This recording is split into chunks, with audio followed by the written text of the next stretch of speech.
Welcome back to part 2. Um, one thing I forgot to mention just before I finished was how you'd calculate these things in R. So if you're in R, you can calculate these percentiles pretty easily. The function you want to use is qnorm. So if you want to calculate, for example, z.30 in R, it would be qnorm of 0.3. And if you type that into R, you get minus 0.52 44005. So our earlier guess was sort of right, that it was between minus 0.52 and minus 0.53. As with the other functions in R that I showed you earlier, if you don't give any argument other than the probability you want, it will assume a standard normal. We'll see later how you can use other options to specify non-standard normals, and that'll make some of these questions a lot easier to do.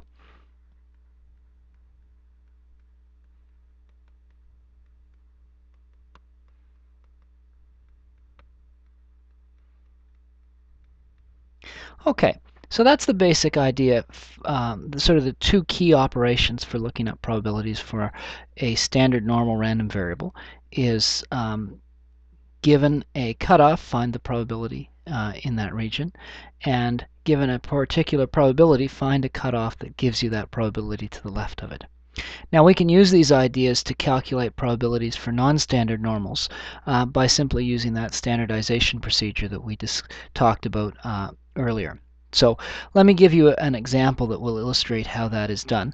This is a problem taken from the textbook having to do, oh, maybe it's not. I think actually I made this one up. This is an example where, let's suppose we are a manufacturer of soda pop, and we have a machine that puts pop in the bottle, and we're interested in filling it up to the right level. We're looking at filling pop bottles that have roughly 300 mils in them. And suppose our machine, the amount that it puts in each bottle is normally distributed with expected value 295 mils and variance 9, or standard deviation 3. So we can use a standard normal table to solve the following questions. So part A is finding the probability that x is bigger than 300.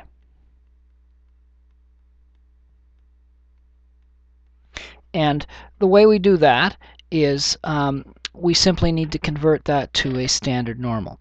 So remember what we did earlier was we would calculate the probability that x minus the mean, which is 295, over the standard deviation, which is 3, remember you're dividing by the standard deviation and not the variance, is greater than, we'd have to do the same thing to the other side of the formula, so that would be 300 minus 295 over 3, which would be the probability that a standard normal, z, because this thing on the left becomes a standard normal when you subtract its mean and divide by its standard deviation, exceeds, well, 300, that's 5 over 3.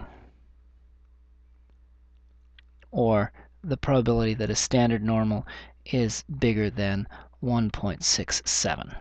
And if you want to look that up in your tables, well, I guess we can do that a couple of ways. Do a quick sketch of what we're after here. So if this is a standard normal, there's 0, and we've got 1.67 here, and we're interested in the upper tail.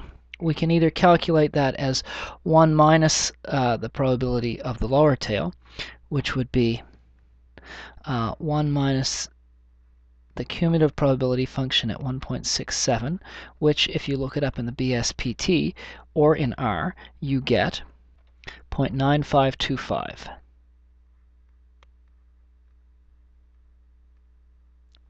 Or about 0.0475 is your probability. You could also get a similar calculation by symmetry and argue that this is also the probability that you're less than minus 1.67. Either one is fine. So that's how we use a standard normal to answer this question, is we standardize so that we're looking at the probability that a standard normal exceeds some quantity, performing the same standardization on both sides, and then look it up in our tables. The second question, part B, says find an amount A so that 99% of the bottles contain less than A. So we could draw a little graph of that. On the scale of the original amount, we have a normal with a mean of 295, and we want to find a value A so that 99% are less than A. So clearly, our value A is going to be something up here that's bigger than 295, because we want this area here to be 95%. 99%, sorry. So there's a couple ways you can do this, and the book has a formula for it, but I like to just figure it out from sort of first principles, because then I have to remember less. So here's how we would do it. We want to find the probability that x is less than A to be equal to 0.99. Well, we can do the same sort of standardizing here, and we would get the probability that z is less than A minus 295 over 3 is 0.99. So all I've done is, on both sides of this equation, this inequality, I've subtracted 295 and divided by 3, and then the left-hand side becomes a standard normal. So now what we're asking is we want some value here. This would be z 0.99 in the notation we had earlier. This would be the 99th percentile. For a standard normal, this whole quantity here should be equal to the 99th percentile. And we actually looked that up earlier, but you could do that again also. So z 0.99, if you look that up in the table, you get 2.33. And so we can now solve this equation for A. So we have A minus 295 over 3 has to equal 2.33. So that means that A minus 295,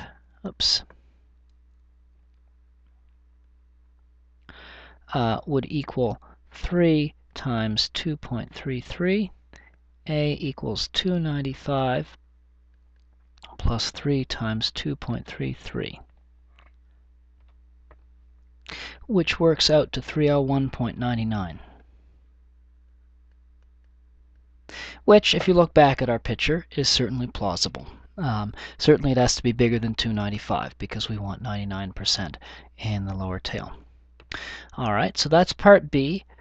For part C, suppose you can adjust the mean level. So that is, if you can change mu, find a value of mu so that 5% of the bottles, or 0.5% of the bottles, 0.005, are above 300.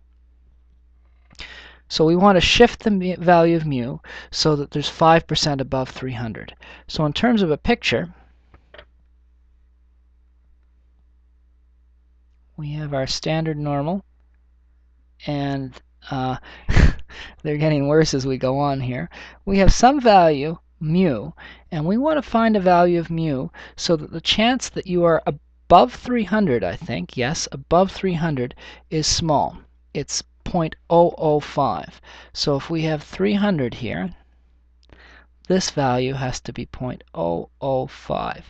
That probability to the left of there, which would be this shaded area here. So we want the probability that x is greater than 300 equals 0.005. And we can do the same sort of standardization as we do before. Or another way we could probably make this simpler to start off with, in fact, is to say, well, I'm really interested, I know I'm going to be looking up lower tail probabilities instead, so I could equivalently say that the probability that x is less than 300 should be 0.995. And then I'm going to standardize it. So I would say, okay, that's the same as the probability that x minus mu, and we don't know what mu is anymore, divided by 3 is less than 300 minus mu over 3. And that has to equal 0.995.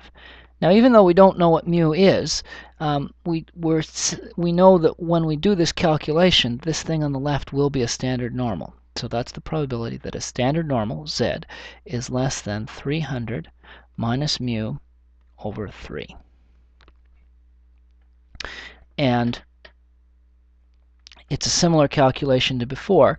If we know that this has to equal 995, then this quantity here must be z 0.995, which, if you calculate that in R using QNorm, so if you type QNorm 0.995 in R, you get 2.58 roughly. So we have now that 2.58 has to equal this thing. So 2.58 equals 300 minus mu over 3. And again, it's just a matter of solving for mu. So in this case, we would have 3 times 2.58 equals 300 minus mu, or that mu equals 300 minus 3 times 2.58, which equals 292.26. 292.26. And that makes sense, because earlier in part 2, or part B, when we had a mean of 295, A was just a little bit more than 300, and we still had 1% probability there. So we have to shift things to the left to get 0.05 probability at 300. Here we had 1% probability at 302. So clearly this does have to shift down from 295. So it's reassuring to see that we do get that answer. Now I'm going to leave part D up as an exercise for you to figure out. Maybe a little bit later I'll write down the answer.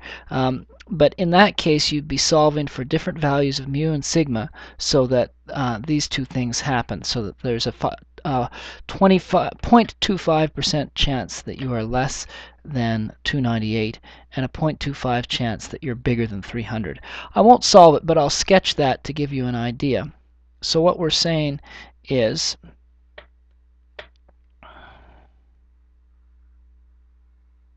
if this is 300,